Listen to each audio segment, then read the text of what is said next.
प्रदेश एक deciding factor state बनकर उभरा है।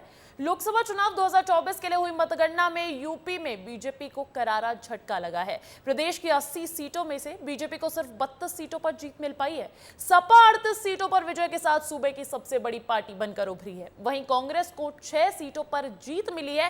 क्या कुछ कहता है समीकरण, समझिए इस रिपोर्ट से।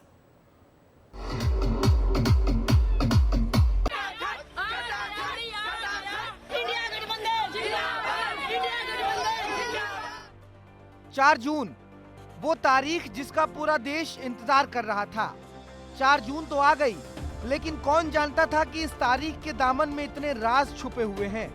कौन जानता था कि 400 सीटों के दावे करने वाला एनडीए गठबंधन सिर्फ 305 सीटों पर सिमट जाएगा और एनडीए और बीजेपी को इस चुनाव में सबसे बड़ा नुकसान भी उत्तर प्रदेश में होगा।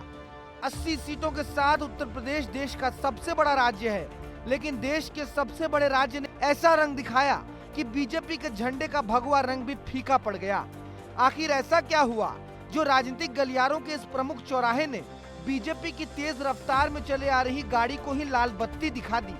आइए सबसे पहले आपको लिए चलते हैं यूपी और बताते हैं 80 सीटों का हाल क्या रहा। दरअसल उत्तर प्रदेश के कुल 80 सीटों में इस बार बीजेपी ने महज 32 सीटों पर ही जीत हासिल की और समाजवादी पार्टी के खाते में 38 सीटें चली गईं। कांग्रेस ने भी 6 सीटों पर विजय हासिल की, तो वहीं आरएलडी के खाते में 2 सीटें और अन्य के खाते में भी 2 सीटें गईं। उत्तर प्रदेश की राजनीतिक हवा ने तो अपना रुख बदल लिया, लेकिन उत्तर प्रदेश के इस बदले बदले मिजाज के पीछे आखिर वजह और क्या हो सकती है? क्यों उत्तर प्रदेश में कमल पर साइकिल भारी पड़ गई? दरअसल इंडिया गठबंधन को उत्तर प्रदेश में ओबीसी का वोट मिला है। बीजेपी ने सही उम्मीदवारों का चयन भी नहीं किया और विपक्ष का आरक्षण और रोजगार का मुद्दा यूपी में बढ़ चढ़ कर चल गया। अग्निवीर और पेपर लीक की वजह से भी युवाओं में गुस्सा था और इन सब के बीच अखिलेश यादव का पीडीए फैक्टर यानी कि पिछड़ा दलित और अल्पसंख्यक फैक्टर काम कर गया।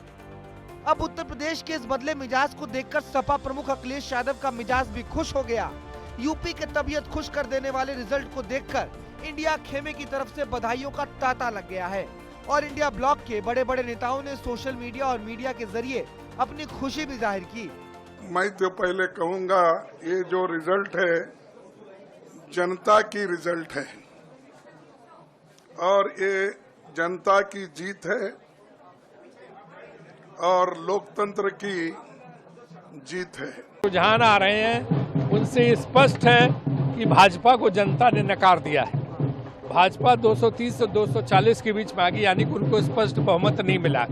ये गांधी परिवार और यहाँ की मेठी की जनता की जीत है। अब उत्तर प्रदेश के सारे समीकरण और मायनों को समझाने के बाद आपको सूबे की 2 हॉट सीट की सैर पर लिए चलते हैं। हम बात कर रहे हैं अमेठी और रायबरेली की। रायबरेली और अमेठी में कांग्रेस ने ऐसी वापसी की है कि बड़े बड़े राजनीतिक पंडित के सिर भी चकरा गए हैं। अमेठी और रायबरेली की जीत पर राहुल गांधी ने जनता का आभार जताया है। चुनाव इंडिया गठबंधन और कांग्रेस पार्टी सिर्फ एक राजनीतिक दल के खिलाफ नहीं लड़ी थी।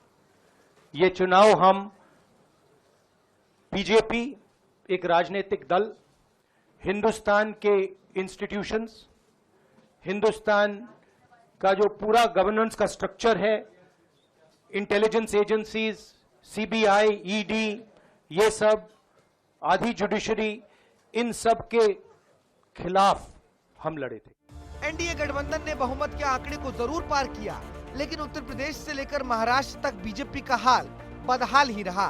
बीजेपी और इंडिया गठबंधन दोनों ही सरकार बनाने के लिए एड़ी चोटी का जोर लगा रही है और अब देखना होगा कि एनडीए की रणनीति और इंडिया खेमे के जोश में कौन भारी पड़ता है।